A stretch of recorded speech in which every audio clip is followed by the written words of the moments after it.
He's my grand lord. Action! Hey, we're live at 12:05, or in this case, live-ish.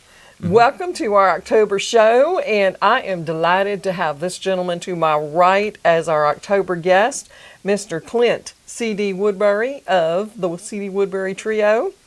And settle in, grab a beverage, and join us for our visit. All right. We are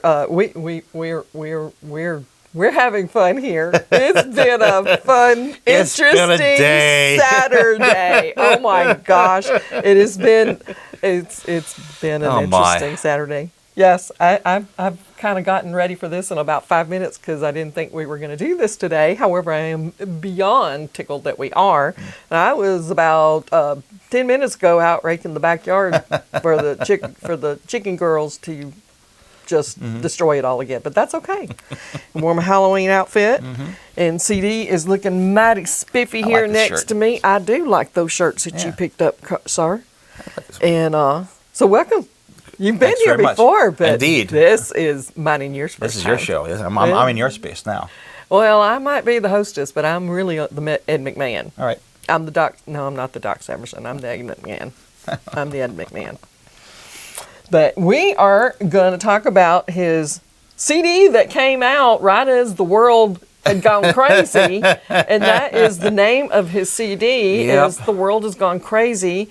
And of the original tunes on this CD, I can say I love all of the originals. The covers are spectacular. Thank you. Hey Joe, Preacher and the President. Oh yes. That'll get you up rocking. That's a great, yeah. But the ones that has CD's name attached to them with other co-writers are spectacular. The World's Gone Crazy, Walking Around music, yeah. Yes, I do like that. You like that one? All right, cool. I do like that. I really do. All right.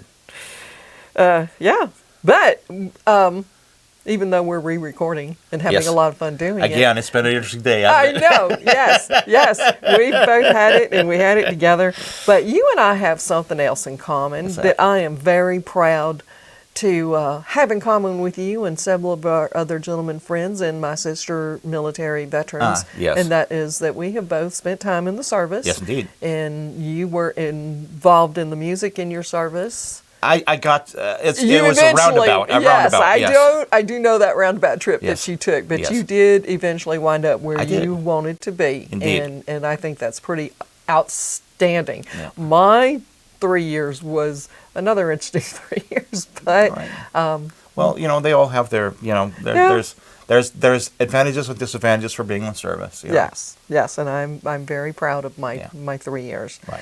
And thank you for your service to our country. Okay, I was fortunate in that when I was there, it was a believe it or not, for the younger people out there was a time where there wasn't something going on somewhere.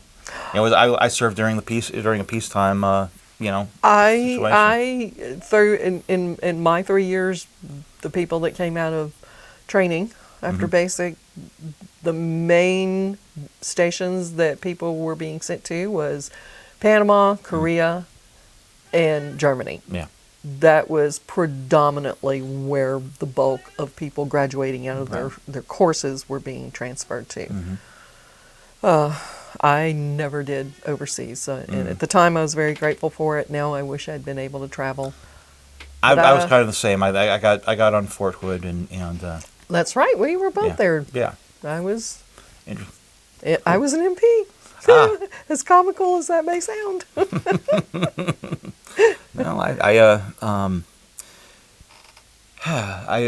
auditioned up at what's now Joint Base Lewis McChord. Back then it was Fort Lewis. Right. And as for the band, just out of high school, just wanted it so bad, wanted to be a musician so bad. Didn't really have all my skills in place at the time, and I just remember that, like, for doing the trumpet audition, I went in for French horn and trumpet. Believe it or not, they told me that we don't even have spaces for guitar at the time and the rest of that. So I played in high school band, so I auditioned for French horn. I auditioned for trumpet.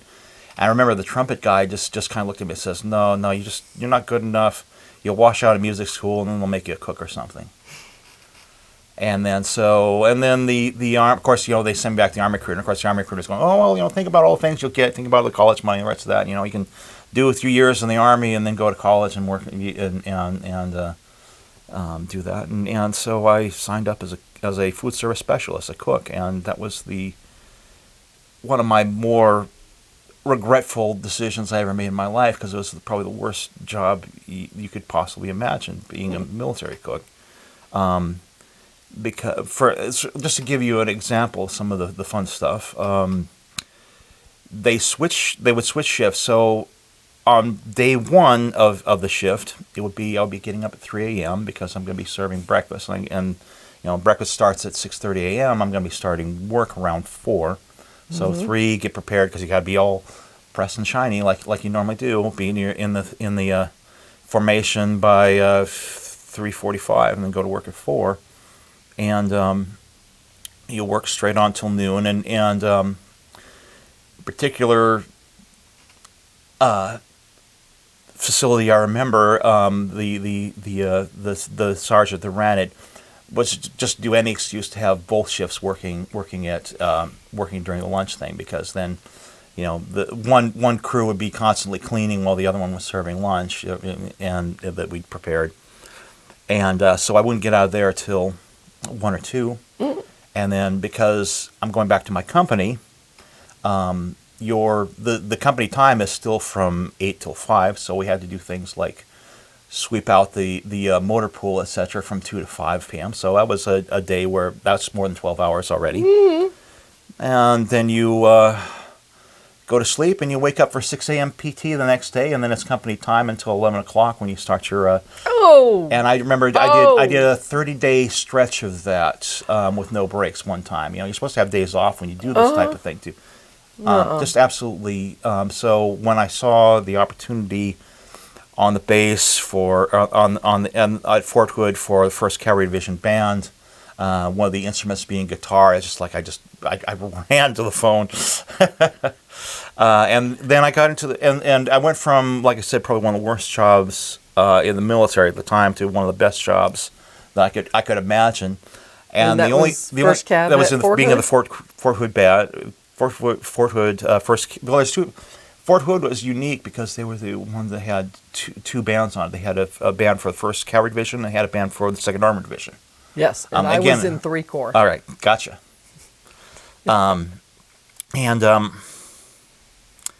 Yeah, the only downside to being in the band at the time was, you still go to the dining facility to eat, and there would be this same sergeant there going, I'm going to find a way to get you back. I was the worst cook in the military. I was terrible, but still you I represented somebody that escaped his clutches. That's exactly it. No. I was giving hope to other people to find a way out of that particular situation. So yeah, that was my Army. As a average GI whack, I appreciate your efforts in the kitchen. Anyways, it's definitely important. But yeah, it's and I've noticed that just checking in, it's a lot more done by civilian contractors now than that doesn't surprise me. Yeah. That doesn't surprise me. Yeah. I have a lot of thoughts about our military, but we won't go into that right now. Right. But you, sir, you have excellent command of the English language in the written word. Me talk good, okay? I would not. Oh, I enjoy writing. I do enjoy writing. I think I got that from my mom. You're a songwriter, really? I really think I got that from my mom. Have you told her thank you for that? I'll be sure I should. Maybe she'll see this. I'm sure she'll see this actually. But I hope so. Hi, Mrs. Woodbury. I remember reading some of her letters, etc. I think we you do. We both enjoy. Yeah, you are a magnificent songwriter. Thank you. You sing wonderful stories. Thank you. I try. well, you're pretty successful at it. You. Multiple award-winning guitarist, much respected in the music community among your peers, the musicians, and the fans, and your friends. like I said, I'm very fortunate to be able to do this, and I enjoy what I do. That's about the only reward to it. It certainly doesn't pay, but. And you do like getting a new toy. I did. You brought one. Yes, I did. I probably maybe I'll get up and mess around with it when we do our. It's playable. Oh yes. Oh. It took me a little time, but yes, indeed. Yeah. Oh, I suspect that instrument has that not had a speck of it that your eyes have not touched. I suspect that. I got it a couple days ago, and spent. You had an adventure going to get it. Yes, I did. But I went up to. Did I have? I mean, I went up to Ferndale and got it, and I was a little worried about the situation, the state it was in, because it had, it was. Had some questionable. Let's just say it was extremely inexpensive for what it was. It was a 335. Yeah. Incredibly inexpensive for what it was. It was because the guy that owned it wanted to. He said he got it for cheap, and so it's had a particular repair done on it already. Mm-hmm. And then he tried to do a relicking job on it. Basically, a relicking means, for people who aren't familiar, there's a lot of people like old guitars that look old and beat up. So some people kind of do that deliberately, and there's people that make it into an art form, and those are very expensive. Mm-hmm. And those also feel and play like they're very old vintage instruments too, which are very sought after type of thing. And then there's just people who kind of do it as a hobby, and they do horrible things.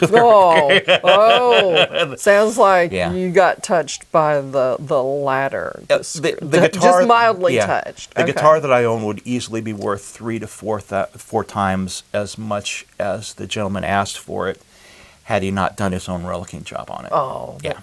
Well, but it's the thing of it is where it's supposed to be, and yeah, that is with you. Yes, and she will bloom and blossom under your care. Well, I made the comparison of maybe some people might find this objectionable, but I think of like a rescue dog or something like that. You know, something that's you can see that's been mistreated, but it just looks at you with big eyes and says, "Please take me home. Let me show you how good I am." And it's like I'm now that I've done a little vet work on it. It's really good.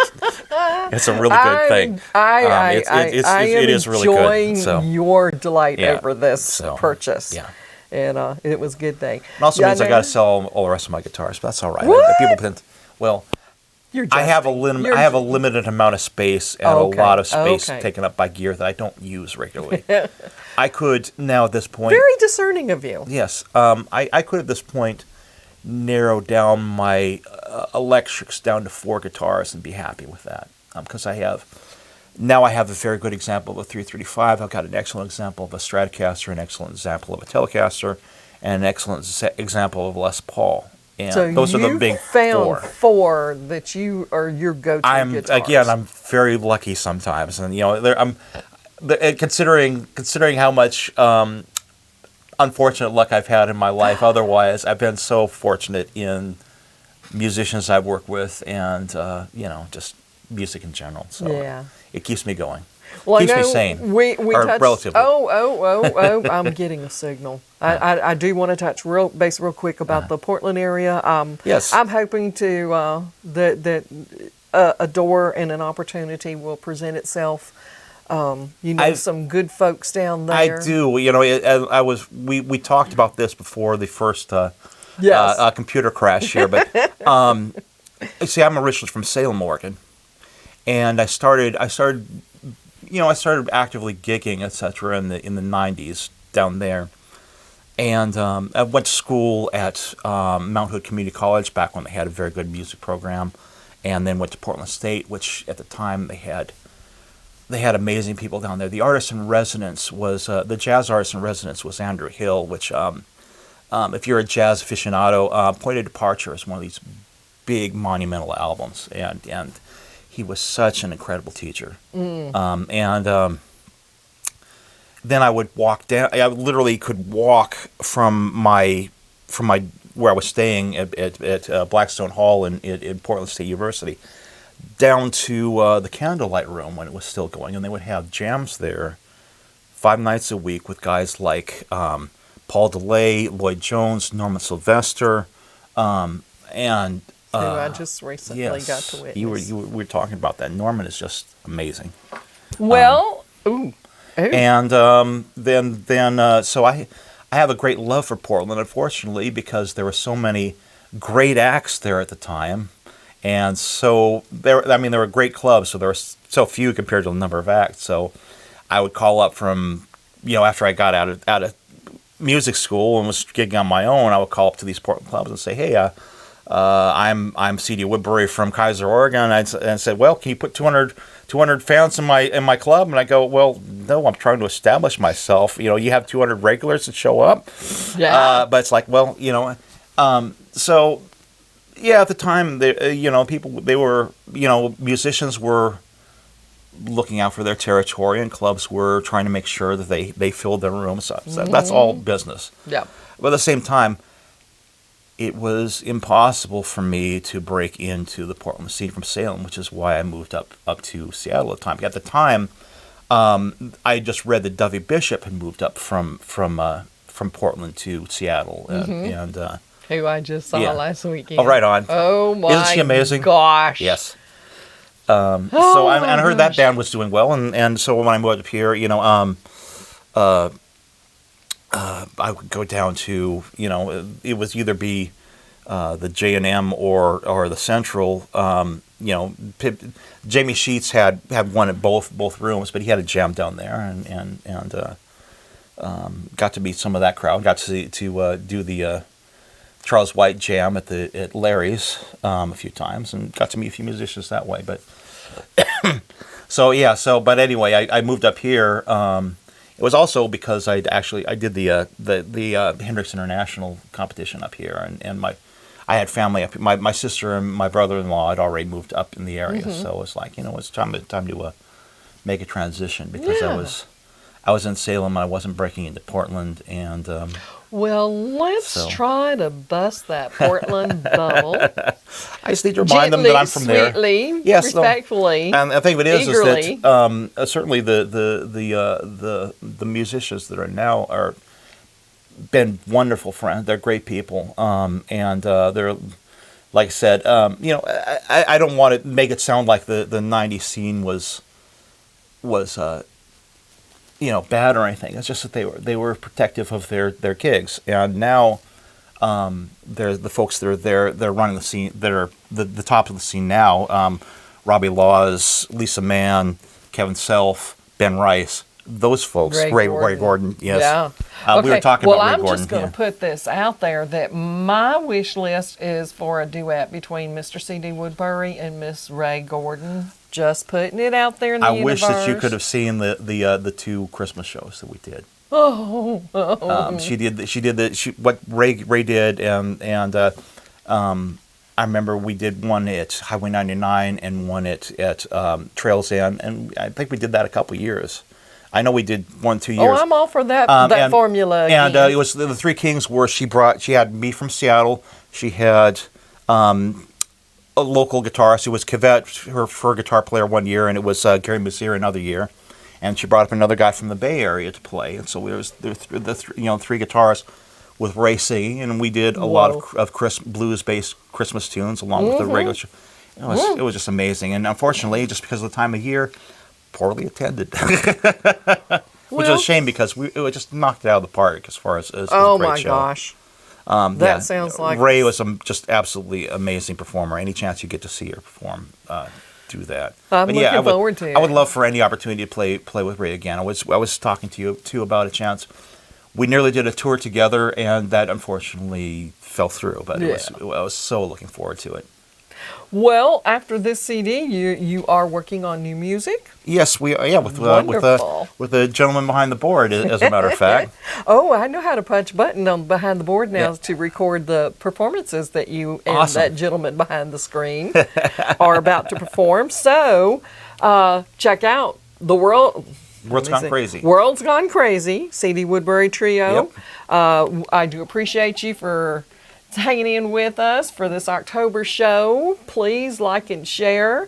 Please find CD Woodbury on Facebook or CD Woodbury. I saw there. I need to. There is a cdwoodbury.com, but it needs to be overhauled. Okay. So hopefully by the time, maybe a few weeks after this broadcast, it'll be back and the way it should be. Check on the website, but facebook.com/CD Woodbury. Yes. On Facebook. And please like and share. We appreciate you watching live at 12:05. It's a fun little show that we get to do that my husband has indulged me in. And we've invited several friends and made new friends. And I'm having a blast. It's all about the people. And for the musicians out there, you're looking for an affordable studio, contact Rob Baker or Studio Rob. Absolutely. So we're going to sign off, and CD and Rob are going to do a couple of tunes for us. All righty. All right. Thanks, y'all. Thank you. See you next month. Thanks, CD. Thank you.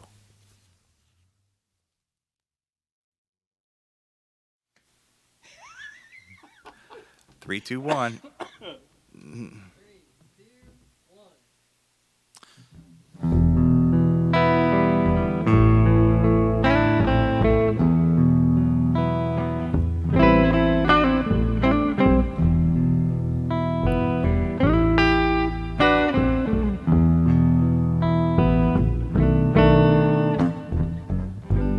I left this black and white world for all these clouds of gray. I came after a forever love. I wonder where she is today. I'm too poor to stay here. I'm too broke to move. Lord, I just can't shake these Emerald City blues.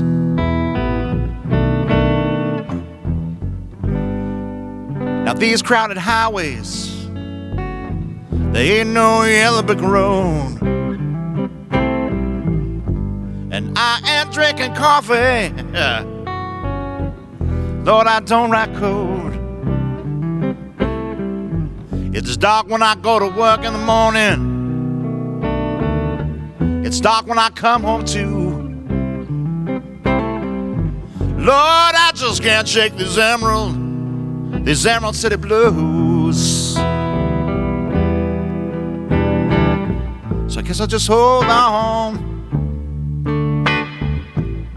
and play this old guitar. There ain't no place like home here in the rain. There ain't no man behind the curtain, at least I've seen so far. So I guess it's just here that I remain.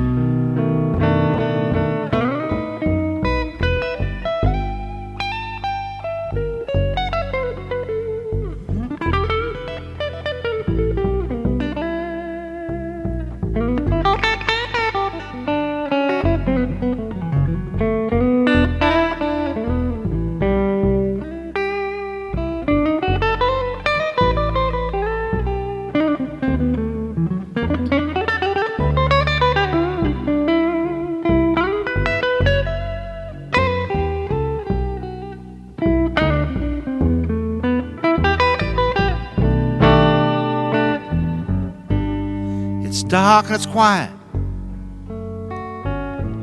Sometimes it feels a million miles away. I lost my head, I lost my nerve, I gave my poor heart away. My friends think that I've gone crazy. Sometimes I do too. Lord, I just can't shake these Emerald City blues. Lord, I can't shake them. No, I can't shake them.